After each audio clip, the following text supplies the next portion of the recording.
What we have here are 3 different setups for nymph rigs. I'm going to go over these are the most basic systems.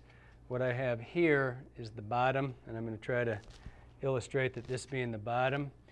I'm going to start out here, and I'm going to start with the most basic nymph system there is, just a single fly and a split shot. The thing to remember when you're looking at these systems is that you're trying to have the fly in a specific area.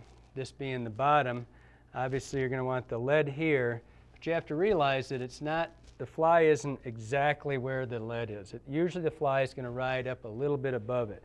And the idea is to have this split shot as straight a line as you can get from this would be your leader going up to your rod, and you'd want this to come as close to the bottom. You want it to touch the bottom, but as any bottom on the river, it's going to be irregular. So it's going to touch here, come up above, bounce the tops, and that's ideal. You always want the split shot to just bounce the tops of the rocks. You don't want it to wedge in there. And then of course your fly is going to ride slightly up above that, ideally, because the trout's going to be right in here. They're going to hang pretty close to bottom. This system is strictly to bounce the bottom with. And as we move on, you'll see as we change things a little bit, you get different depths. But this one's the most basic. It's a single split shot just above a knot to keep it from sliding down. The distance you place that's usually 16, 18 inches to keep it. And the further you put that away from the lead, the further the fly is going to fly or ride up in the water column.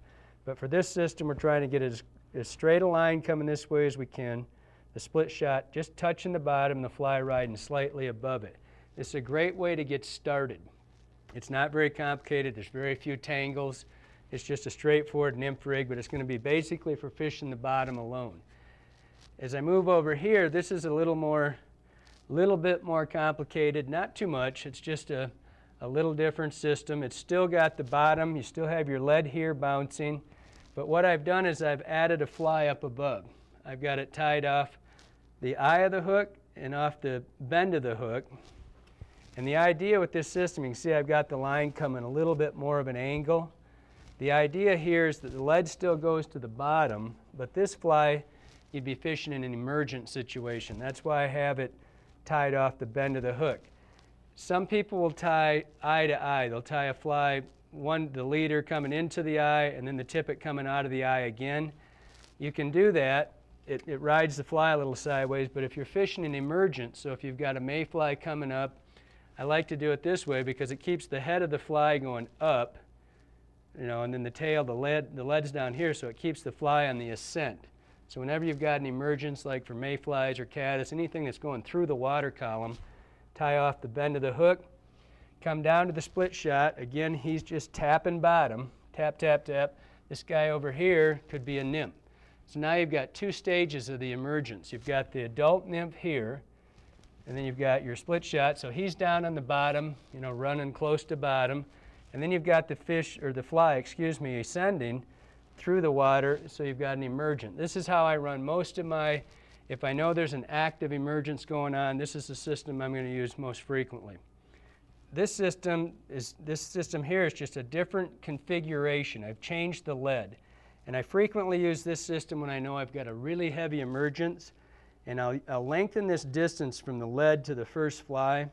And the hope is that this fly will ride up in the water column a little higher. I'm still getting to bottom here, but these flies are starting to ascend up into the water because they're not weighted. Obviously, you wouldn't want to put a weighted fly here or here if you're trying to get these to go up. You use an unweighted fly, but this system I can lengthen out, especially in places where there's things like really small flies in shallow water. For example, the beaverhead or some of those areas where it gets a lot of fishing pressure. You need to lengthen that fly away from the lead a little bit because they understand that lead coming through there. They hear it tick, tick, tick, and they relate it to angler pressure. And of course, they go off the bite. So you'll use a split shot here. Frequently, I'll lengthen that to 2 or 3 feet and let this next one be another foot behind it. And I'm just trying to let it raise up into the water column. But you can see here, it's much longer than this one. That's just one way to do it. And the other, you can use this system just like this one as well. Put your lead above it, keep the flies down. The closer you make this fly to this lead, the closer they'll ride to bottom. So you could do either one of these. It's just a configuration change, but you do have the opportunity to change the level of both flies with this system. This one, you're making the upper fly ride above it, and the lower fly is going to ride on the same level as the bottom because it's below the lead.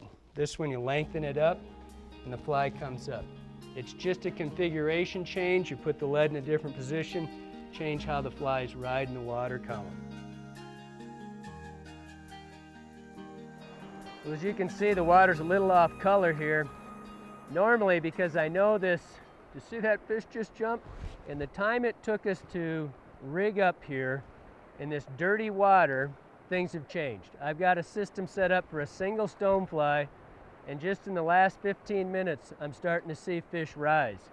Now, it's dirty water, it's not optimum, and they're kind of jumpy. You know, it's telling me that something's coming up through the water. They're already high in the water column. I'm going to start with the same system, you know, the original system, and then I'll adapt as I go. But as you can see, there's a pretty good little bucket right here. If you haven't fished a river, what you're looking for are seams and pockets or buckets or whatever you want to call them, but it's generally where a fast and a slow current meets, where the fish are going to hang. Generally, I'm out here in that seam, right where that really heavy water meets, just behind that boulder. I'm right in there, but because the water's off color, and I'm not sure where they are, so I looked right there, I just saw another fish eat in that soft water. So obviously you want to cover the water right in front of you before you wade out into the middle of it.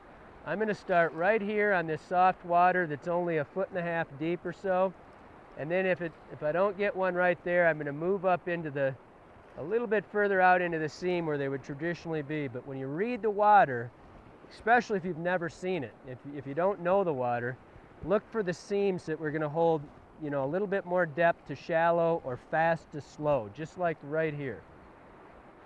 When you set up to fish a run, when you're nymph fishing like this, what I like to do on a traditional upstream cast like this, where I'm going to let it swing down in front of me, I like to be a pie wedge. I like to be the apex of this triangle right here. You have to understand that when you cast upstream, a good portion of your drift, once it hits the water, is wasted because the lead has to go to the bottom. So you form a pie triangle right here. So the upper third of that cast is pretty much wasted time. That's just letting the lead go to bottom. And so you try to position yourself right kind of in the middle of what you think the strike zone is. I think the fish are right there. So I'm going to create a wedge. I'm going to throw upstream. I'm going to let the fly sink. And then I'm going to have control of my indicator, because that's critical. You fish your indicator like it's a dry fly. If you've got drag on a dry fly, you're not going to catch a fish. If you've got drag on your indicator, it means that it's pulling the flies off the bottom and you don't have control. That's why you've got the indicator. That's why you're mending your line, as you'll see I'm going to do, because you want it to float totally dead drift right through there. So I'm going to set the wedge up. I'm right here. I'm going to cast upstream. I'm going to have control of my line, especially when it gets to the strike zone. As it's sinking, I'm not worrying. But what you're going to see is how I set my cast. I'm going to try to set my line above the indicator so I don't have to be mending. One of the things I see done poorly most often is you see people constantly mending their line and flicking their line, and they're always moving their indicator. So if something happened, if a fish took it, you could be in the middle of a mend. If I can do this in a perfect situation, I'm going to have no mends at all. Or if I have to mend, I'm going to try to get one only. When I set this up, I'm going to try to do a little reach cast I'm going to kick the line above the indicator so that I don't have to mend the line at all if it works. If it doesn't work and you have to mend it, you want to mend it just above where you think the strike zone is. You don't want to have any deviation of the flies as it's getting right where you think the fish is. And I'm going to position myself where I think the fish is. I think the fish are right here. I'm going to position myself here, but as I move up, I always stay across from the strike zone. I continue to move up like this, and I try to stay in the wedge. I try to stay right in front of where I think the fish is, so I'm always in a perfect strike zone. I can hit the fish, and I'm not having to mess with the fly. The most critical thing is not messing with the fly as it goes through where you think the fish are. So I'm going to throw upstream and I'm going to lift the line up, just like that. It's in a back eddy. I'm just going to show you. When I cast out here, just as it hits, I reach the line up, and now I let it go through like this, keeping my rod a little bit high, trying not to have any motion on the indicator. You can see it's running free. I can see if anything happens. All right, I'm going to throw it out and show you.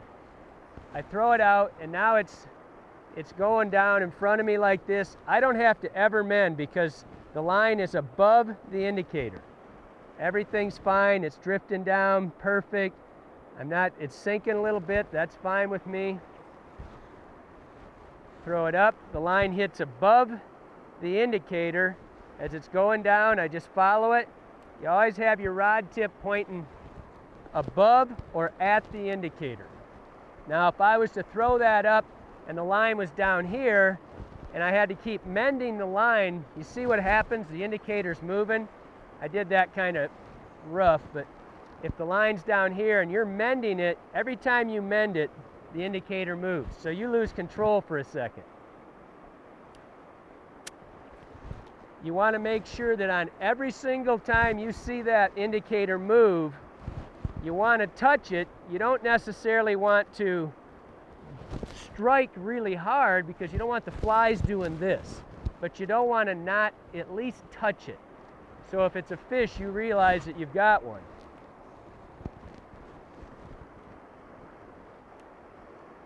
Okay, I want the line to hit above the indicator. If you don't have to mend, I want to show you something. If you can just use your rod and not really flick the line, you just pick the line up, use your rod to your advantage. Don't feel like you have to. You see people mending, they're always doing this, flicking their line. If you can throw out and just pick your line up down to the butt section with just using, you call it high sticking when you keep your rod high like that. I don't like to keep my rod high like that constantly because it wears you out, but if you can just reach up, if my line was down here like this below the fly, if you can just pick it up like that, nice and soft, better yet. You don't want to be moving the indicator constantly. There's a fatty stonefly eater. Now that fish was right dead in front of me. I wasn't 3 foot out, I was just getting ready to move. Now that fish was right on top of me. Oh, he's gone. That fish was right on top of me right here. I was just getting ready to move. I probably had made 15 casts through there. It's got a funny boil coming around like this, and so I was just getting ready to move out, and that fish ate it right in 10 feet in front of me. That being said, I think I'll do a few more casts through there. I'm having trouble getting a good drift because the water's circling back in. I'm going to add a little bit more split shot here because I'm not seeing my indicator stop enough. On occasion it's bumping, but not, it seems to have to get way in here, and I want it to be hitting out there to tell me it's down there. So like I said earlier, you've got to adapt every single run you're in. This one's obviously got a little more lift to it today than normal, so I'm going to put one B shot on. I'm not going to put another BB shot. I'm going to put a smaller one on and just see if I can get to bottom. I can't overemphasize how important it is to keep adding and subtracting your weight. If you're on bottom, you're usually getting the fish you need. If you're just above it, the fish aren't moving up to you. If you don't have a really active feeding pattern going on, you're just not going to catch fish. The difference between a really good day and a marginal or bad day is usually about that much in the water column. If you're on bottom, you're usually getting the fish you need. Now I've added another split shot. I found bottom. I added a shot, I found bottom, and that's part of nymphing right there. You're going to lose some rigs. I was hoping not to lose one that quick, but that's part of it. You're just going to have to re-rig. If you aren't losing flies in a day, you're really not nymph fishing. If you're drifting above them, you're not in the strike zone, so you're probably wasting your time for the most part. If you figure you get every run you're supposed to hit bottom, obviously you're going to hook up and lose some flies. So I'm just going to re-rig this real quick, and I'm going to step up here into the slot a little deeper. Not what it should be. I should be getting right out there in that deeper slot. I think we'll find a whole bunch of fish sitting there. Well, after I lost that rig there, I re-rigged it, and as we've been sitting here talking, I've seen a few fish just, I can see them, they're not really rising, they're kind of boiling the surface. So I'm just curious if there's midge activity going on. So all I've done, I've dropped a small 18 red midge. I've dropped it about 18 inches off the back of this fly. It's going to ride above this fly, and I'm hoping that as I go through, you know, they'll be looking for these littler flies. Even though the water's dirty, they have no problem finding a size 18 or 20 fly in this water. So I've just added a little red midge, and I dropped it 18 inches, maybe 20 inches behind the fly. I want it to ride above it, and so I'm just going to move out. I fished this little slot pretty well. We've had 2 or 3 fish here, and I'm going to move up to where I think the fish are a little heavily concentrated. You know, you got to adapt to what's happening, because the fish are adapting every second down there. Every time a different insect starts hatching, they can come and go on them. They may want only midges, they may want only betas. I mean, just because everybody's fishing a stonefly, you know, people tend to, oh, there was one. People tend to get in a little bit of a rut. If the water's dirty, they want bigger flies. If they say everybody's fishing a stonefly, everybody's fishing a stonefly. Sometimes it doesn't hurt to change it up a little bit. So maybe they didn't walk in the shop and hear that they're supposed to be eating stoneflies that day. You notice that I always keep a loop of line here, and I always have it under my finger. I don't like having your line out here. If you hook a fish right here, I have to transfer line. I don't want to do that. If you miss, you're out of control, you're out like this. So as soon as that fly hits the water, the second it hits the water, I transfer under here, because now if I hook a fish, one, I'm in contact, I've got hook setting ability, and then I can, oh, there's a little guy at the end. Perfect example. I had my hand over here showing, and I hit that fish and I was out of control. Forecast, switch to the 20 midge, and we get a fish. We got him on the pickup. Stop, buddy. Stop it. So that just tells me that they're switching over to the midges. Dirty water, had no problem finding, it's a little tiny fish, but he had no problem finding that 20 midge. If I'd have put a heavy fly on right there, I think that fish took that on the swing, so they're obviously taking midges. So if I'd have had 2 heavy flies, 2 big flies, I'd have been below them. The fish are obviously, at that one at least, was up above. So that's why I added the little light fly in the back, so I would see if that's what they were doing. Obviously I could see the fish rising, but that's why you got to adapt to every single one of these situations.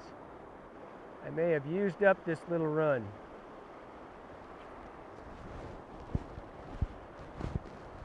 You notice I just keep stepping.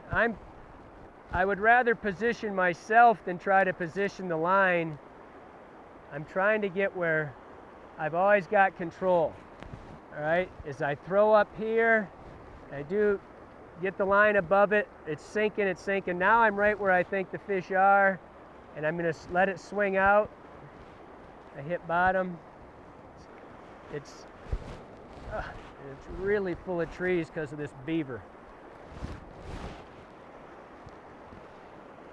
Now I'm using, when I re-rigged this, I went to a small fly. I went down to 4X, which is about as heavy as you could possibly use for a little fly like this. Is a size 18. You have to, 4X is a lot stronger than the hook. So every time you hook up like that, you notice I pick up and look at my fly. Make sure you haven't straightened the hook out. It's real easy to do with that heavy a line. And then you're not going to straighten that big stonefly out that easy, but just keep an eye on those small hooks. My indicator's getting sucked underwater, and that's just fine with me. I don't care. If it was always underwater, that would be fine. As long as I can see what's happening, as long as I can see somewhere down there some movement, anything that tells me that something's happened below the indicator or on the end of the line, that's fine, whatever it takes. If it, I don't like to cast really big buoyant indicators anyway. This is the top end of the indicators that I use because I don't care if it goes underwater. I don't need it to suspend anything. If it goes under, if I can see it, great.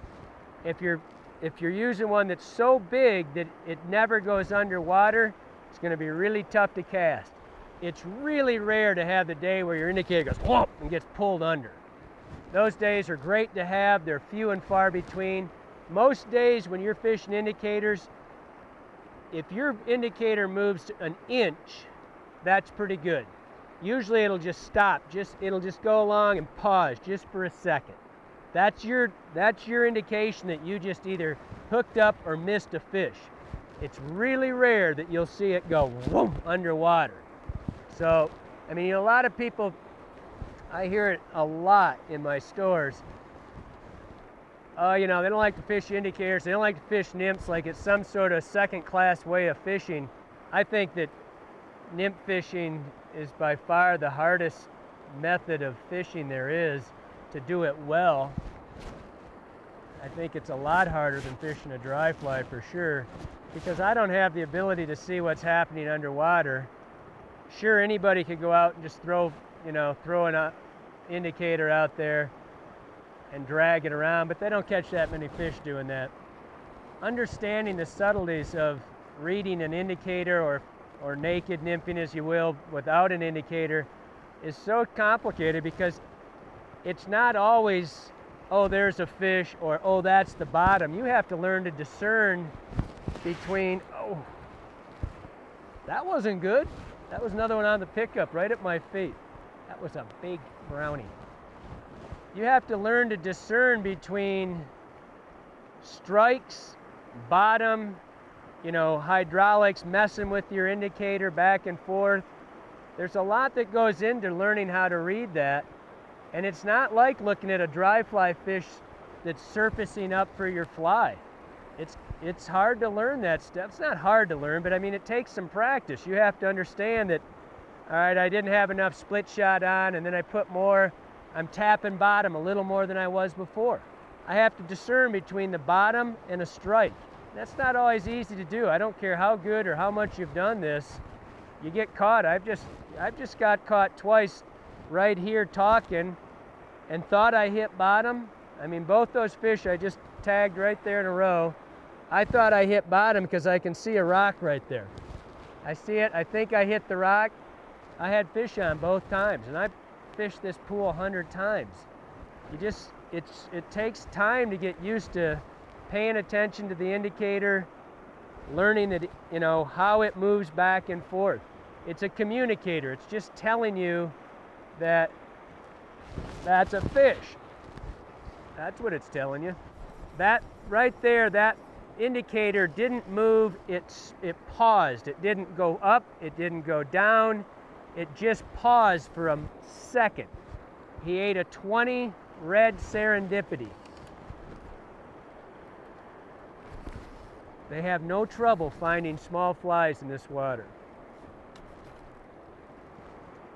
My indicator's right at my rod tip right now.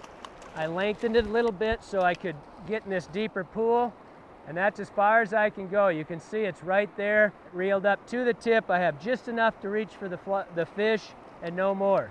If that was a solid indicator and it was 6 inches further up the line, I'd have been stretched out like this and probably not got the fish. Now I've got the big stone fly up, and this fly's falling out, but I'll show you the fly.